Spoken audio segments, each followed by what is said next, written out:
Okay, it's time to start a new chapter. Remember in chapter 1, we have spent several weeks to study the claim frequency.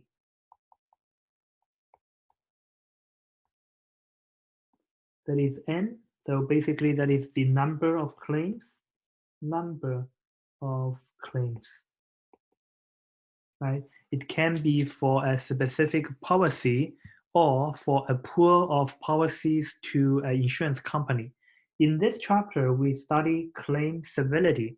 So what is claim severity? Usually we use X to denote claim severity.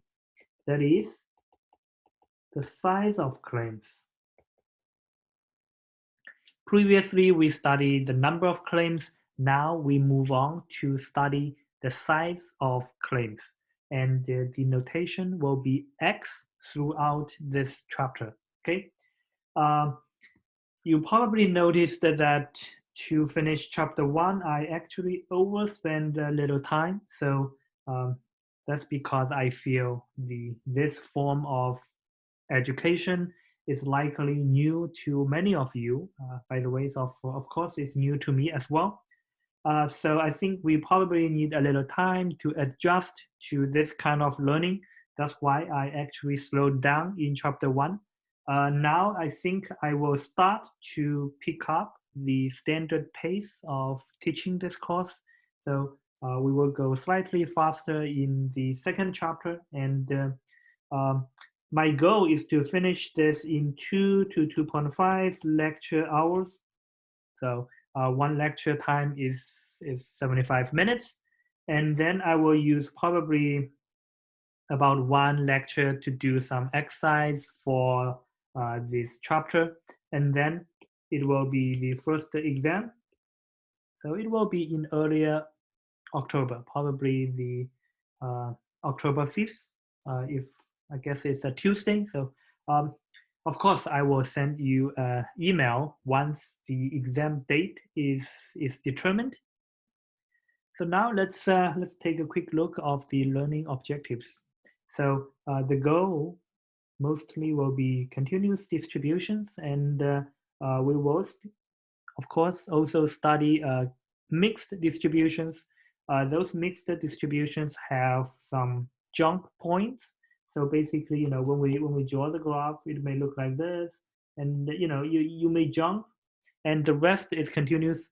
So that's why we have mixed distributions as well. The non-distributions here, we will mainly focus on exponential, gamma, Weibull, and Pareto distributions. From time to time, we will also need a uniform, although we don't use uniform to model the claim size. Mixture distribution, okay, it's different. We actually studied mixture distribution by the end of chapter 1. So when we apply an additional random variable y to somehow condition on different choices, okay, we will study the continuous version of it in this chapter. The next bullet point is somehow not too important, although we will study the limiting ratios. But this, like a CTE, okay, sometimes we will also call it CWA, will be reserved in a later chapter when we study risk measures. So we will not spend too much time here to concern conditional tail expectation, but the last part is very, very, very important. It's nearly 100% for sure for the SOA STEM exam, you will have question or even questions from here, okay? That's the important topic. So the chapter starts with a quick review of statistics, okay? I think these are somehow standard to you.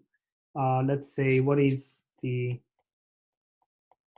this is CDF, right? Cumulative distribution function, which is the probability that x less than or equal to small x. Since here we have non-decreasing and by definition is right continuous. So that's my notation. R dot C dot, that's right continuous. And obviously we know when it goes to infinity, it is 0. When you go to positive infinity, is 1. So those are obvious properties of CDF. So once you define CDF, you can also define it somehow the complement side, which is called, well, here they call it the D cumulative function. But of course, this is the more common choice. It's called the survival function, and the usual notation is S, big S, to denote this is the survival function. And as you can see here, I reserve the subscript to denote the random variable. So if there's no need to denote, sometimes you can just write S if there's only one random variable, okay? Okay, so that's the other side. You want your random variable to be bigger than something. Since we consider continuous, right? So in this chapter, we consider continuous random variables. So that means you have a density. Density is used, we use small f to denote density. So that's probability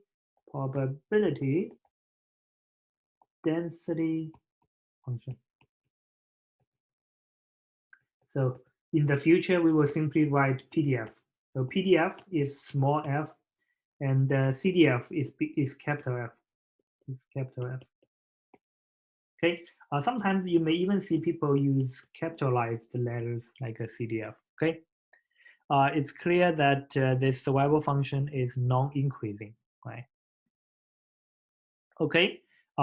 Here I actually already mentioned, so this is obvious. Okay. To us, the random variable x is going to be non-negative because we apply x to model the size of a claim. If something bad happens, the size of payment will be non-negative, right? So if x is 0, means nothing happens. If x is strictly positive, that's the size of the payment. So that's why our x is always non-negative. Because of that, we actually have final result. We don't need to go to negative infinity to know CDF is 0. Actually, it is 0 at 0. So sometimes this is quite hopeful. For the same reason, the survival probability or survival function at 0 will be 1. Okay, that is because this non-negativity condition. Okay, next we define hazard function. This is quite hopeful in many studies. You can think this as a definition. Okay, from this definition, what's more hopeful is actually 2.4. So what is 2.4? By the way, if you define the conditional probability of A given B, that is the intersection divided by the probability of condition. Okay, so so from here, so that is how I can derive the final result of 2.4. So now let's pay special attention to 2.4. So first, let's look at the condition. Condition is, so what is my condition? Condition is x greater than small x. So you can put some specific meaning for x. Let's say x is an individual's lifetime. So x greater than small x, let's say 50 years.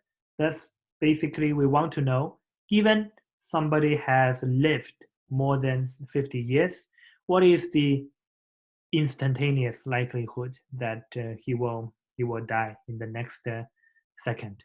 So basically, this is what this is trying to model. So given that this individual has lived more than 50 years, so we need to condition on this. So we divide by this probability. In other words, we exclude those who pass away within 50 years old, right? So we need to exclude those. We only discuss those who have survived for more than 50 years, and we want to know exactly the number of people who die in the next second, right? So that is the meaning of it. So that's why here you see dx. The meaning of dx is, so here, let's say here's x, right? So here is x plus delta x. The distance is delta x. So when this delta x becomes smaller and smaller and smaller, is dx.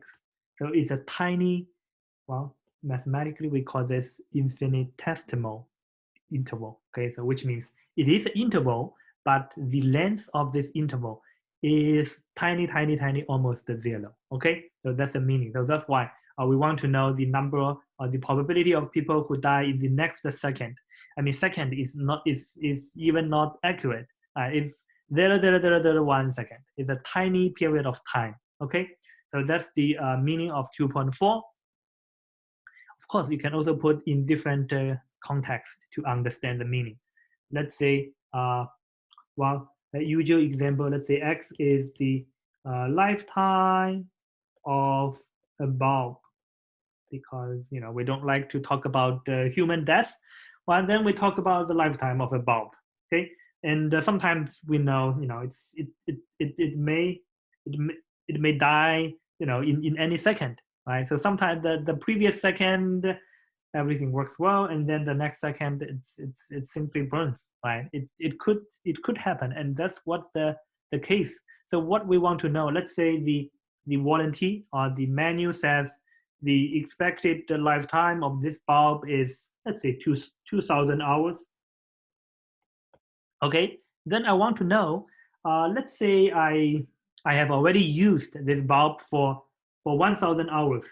So I want to know what would be the hazard rate at 1,000 hours, right? So since I have already used this for exactly 1,000 hours, basically I want to know what is the chance that this particular bulb is going to die in the next second, right? So that's what hazard rate or hazard function is trying to model. And we use h, small h, right? It refers to the first letter, hazard. So this is the meaning of hazard function. Mathematically, we can do so much more, okay? For instance, we can get this differential results. So this hazard function is actually the derivative of log survival, okay, putting negative. So this is the negative of the derivative of log survival. So when you differentiate, all right, so first of all, for the log function is 1 over s, right? And s is it's you can think it as function itself, right? And when you differentiate, you get negative f, right? So this is exactly negative h, right? So h is the negative derivative of log s. So because of that result, we can integrate on both sides and get this result. So 2.8 it relies on this. So which means this only works when x is non-negative. Of course, when x is negative, what do you do? Well, then you go from negative infinity, right? Here, since we only have non-negative values for our x, we can start from 0. So if you have something more general, you will need to start from negative infinity. Here we have a quick example, 2.1. I believe this is really straightforward, right? So the only thing I want to mention is, so let's say you have a uniform. So this is the notation for uniform. Okay, calligraphy U. U is stands for uniform. So A and B, obviously A should be less than B. So when I say a continuous random variable follows a uniform distribution over A and B, that means I have this PDF. So this is small f. So it is 0 if the value is beyond A or B. So it's less than A or greater than B, the density is 0. When it is between A and B, the density is 1 over B minus A. That is because, okay, density needs to satisfy two conditions, right? Greater than 0. And when you integrate, it is 1, right? So that's easily satisfied. This is a constant. So when you draw the graph, what it looks like? So assume here is X, this is the density. So here's A, here's B. So basically I have here. By the way, it doesn't matter where you put the equality because we have continuous random variable. Changing the probability for a single point for a number of points, it's fine. It does not change everything. So for the rest, it's simply 0, okay? So it's sitting on the x-axis. So obviously, this shadowed area is 1. Refers to the probability of the entire space is 1, okay? Once that is in mind, this is very easy. And sometimes I don't like how textbook writes down um, the function because it's somehow important to me to write down the full piece. So here, I have 2 pieces. Obviously, this is correct because they say for x between 0 and 100. But, to people in mathematics, we always wonder what will be the value if x is not in this interval, right? So I actually would recommend you to write down the full function. In fact, for this one, it's even incorrect to write it that way. The correct one to write is, okay, so this is 0 for anything less than, again, it's up to you whether you put the equality for this side, okay? So I put the strict less than, and here I have 0.01x. So that is when my x is greater than 0, less than 100. After 100 is 1, okay? Here it is very, very important to write down all the pieces, right? I mean, you shouldn't miss, right? Because if you write this, what would be if my x is 200, right? I cannot just plug in 0.1 times 200. That gives me 2, right? It is wrong, right? Probability can never exceed 1. So it's somehow important to me to write down everything. So please do this for homework and the exam, okay? Once we know the PDF, once we know the survival function, we can easily get the hazard rate. From here, you can check, right? You can do the integral. For instance, what I mean is you can try calculate, okay? Try to calculate the right-hand side and to see whether it equals the left-hand side because we know the survival function is given by here, right? So try that as an exercise. So what is mixed distribution? Okay, mixed distribution looks pretty much looks very close to a continuous distribution, except right now I take out a few points. So if I have a continuous distribution, random variable, now I'm looking at the CDF. So this is CDF. So if x is non-negative, what kind of graph I will be getting? It will be somehow this, right? Eventually goes to 1, right? Maybe it will reach 1 at some point, like the case of uniform. Sometimes it will continue to grow and the limit converges to 1, okay? But anyway, this is the shape, right? Meaning I don't have any gap. By gap, I mean I don't have anything to jump. So let's look at another case. So everything is still the same, but here I have a dot. So I move up. Okay, then I go something like this. Okay, this is a mixed distribution. For most parts, it's continuous, right? But for this single point, let's say this is 1. This is, let's say 0.4. Let's say this is 0.5. Then I know at this single point, the probability x equals 1 is 10%. This is the feature of discrete random variables, right? Because when we have discrete random variables, x takes discrete values, and for each value, there is a probability corresponding to it. This looks very much like a discrete random variable, but we only have 1 point down here. The rest is continuous. For continuous random variable, any single point has no probability, right? You must need an interval to talk about probability.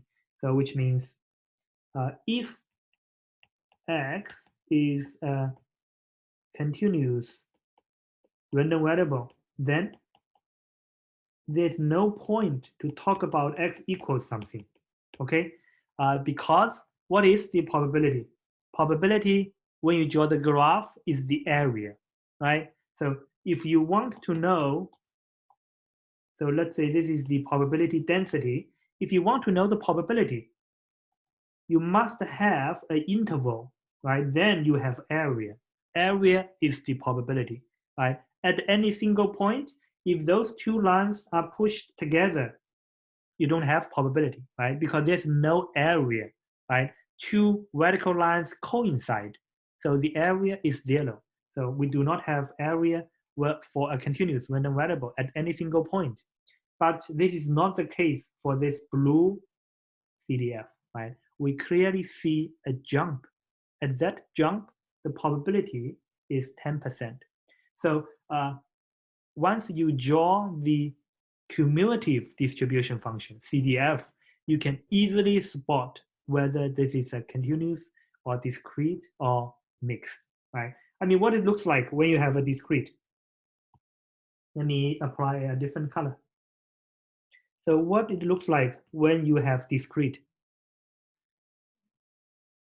Let's say 0.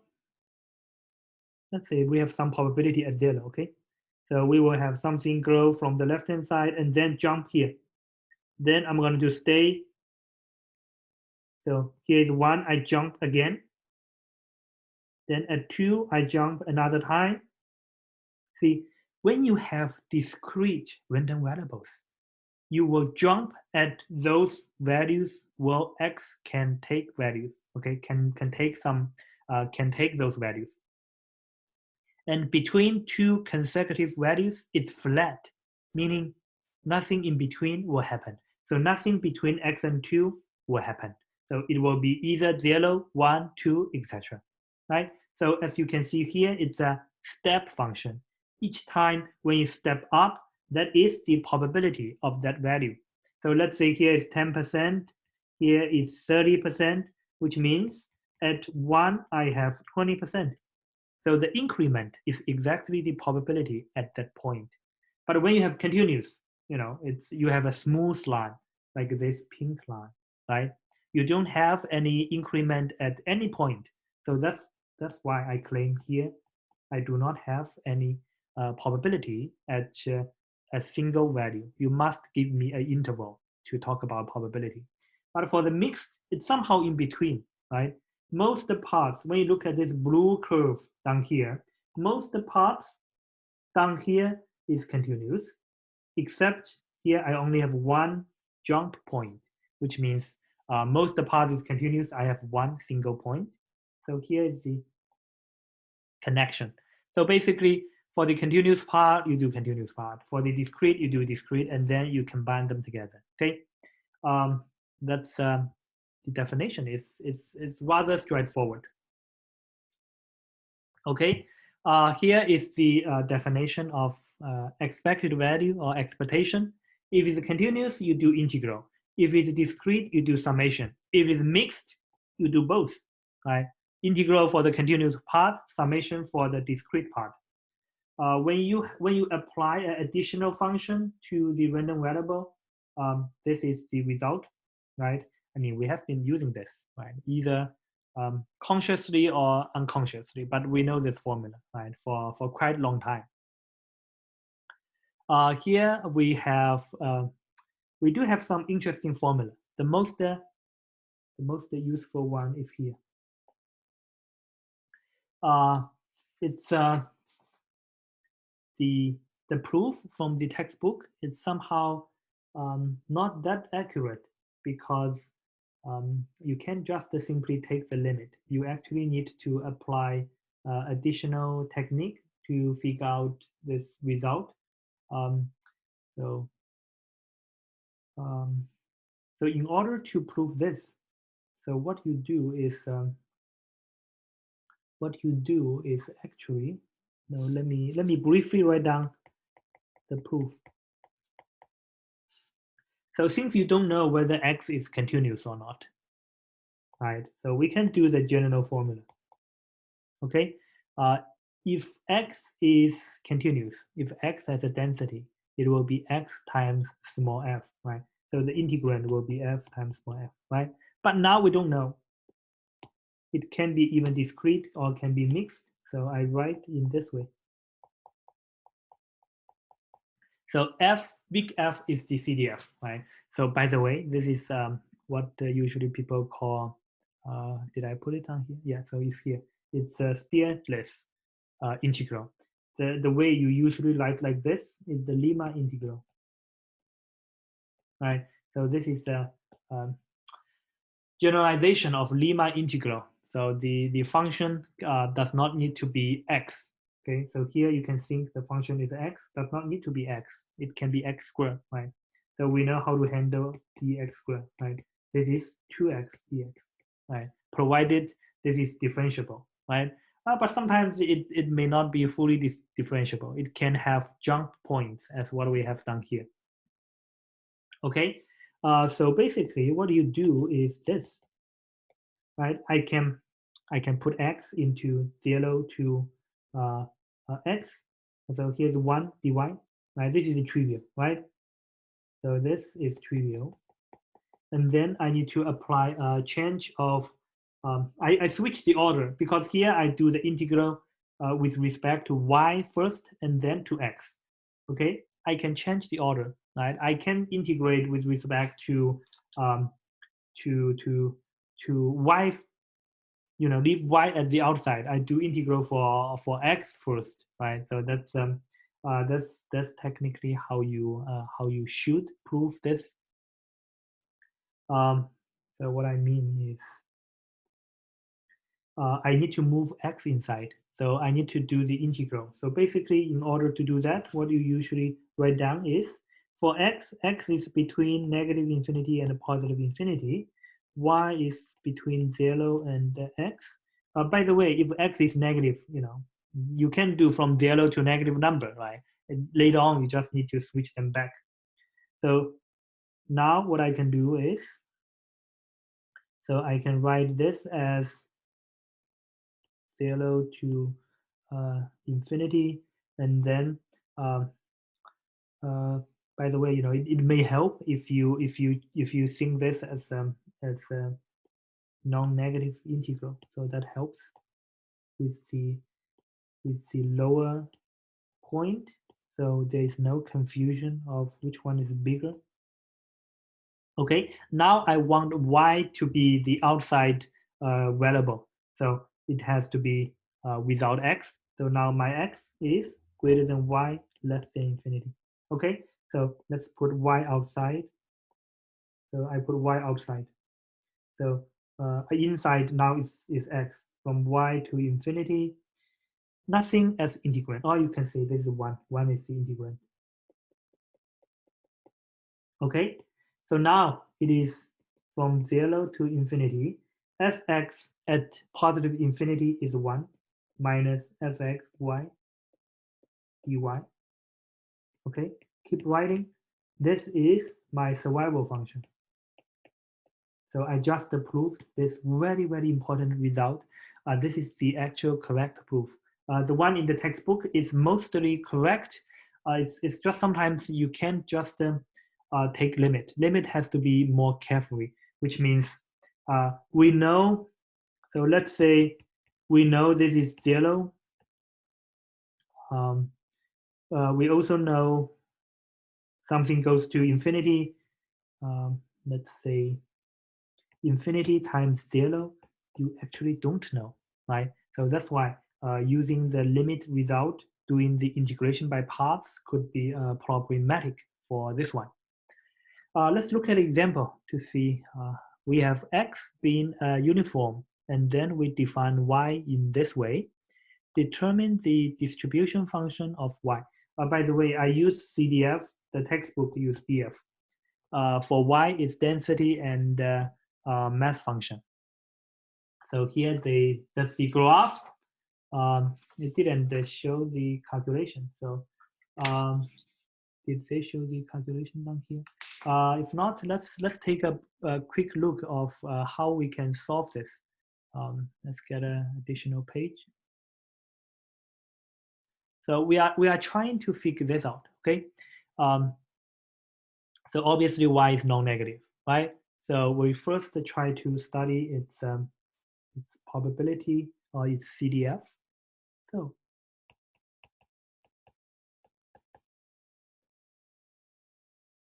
So this is obviously 0. This is greater than 0. So y does not go to negative. So it will be 0 if y is negative, right? How about 0, this particular point? So in this case, we need to know what is the probability that x is less than 20. So I can directly see this is a 1 over 5 because it is uniform, right? So we know probability y equals 0 equals the probability that x is less than 20. So this is because it's a uniform, right? So it will be 20 over 100. So that's why I get 1 over 5. Okay. Another thing you should know is I can separate this as less than 0 and equal to 0. This part I already know it is 0. This part I know is 1 over 5. That is why here this is actually equal to y equal to 0. Okay. Next, what do we want to know? We want to know what if my y is greater than 0 but less than, what is the maximum amount? So x can go all the way to 100. When x is 100, is 80. So I immediately know y will not be beyond 80. So if I put something like this,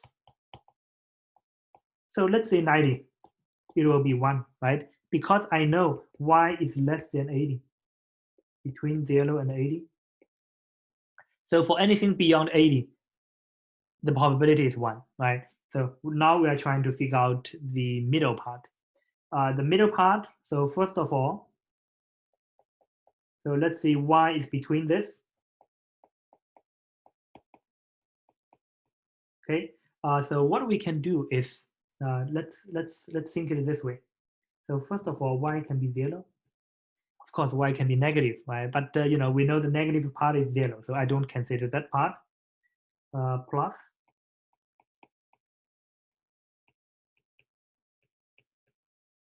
right? So this is by how I separate things, because I already know less than or equal to 0 is the same as equal to 0. Okay, so automatically I know I should put this in front. So what is this part? So now let's take a look at this guy. This probability means my x is greater than 20 and less than 20. Oh, let's put equal 20 plus y. Okay, because I have a uniform, so I just need to figure out the length of the interval. The length of the interval is obviously y, or I should be more specific is this. Okay, and the entire thing is 100 minus 0. So it is y divided by 100. So it's y divided by 100. Okay, so when you look at this graph, at the connection point, if you plug in 80, you get 1. If you plug in 80 from here, you also get 1. That is nice, right? Because it is right continuous, right? So when you approach this point from the right, you will get the same value. And here, it is even continuous, right? From the left, you also get the same value, okay? But this is not always the case. It is not the case for 0. At 0 point is not right continuous. So if I draw this graph, you will easily see that. So for negative, it's down here, here. At 0, so this is my CDF. This is my y. Okay, I jump by 10%. That's 1 over 5. So it's 20%. Okay, And then I grow somehow linearly, right? Because this is a linear function. The slope is 0.01. So it grows somehow slowly to here.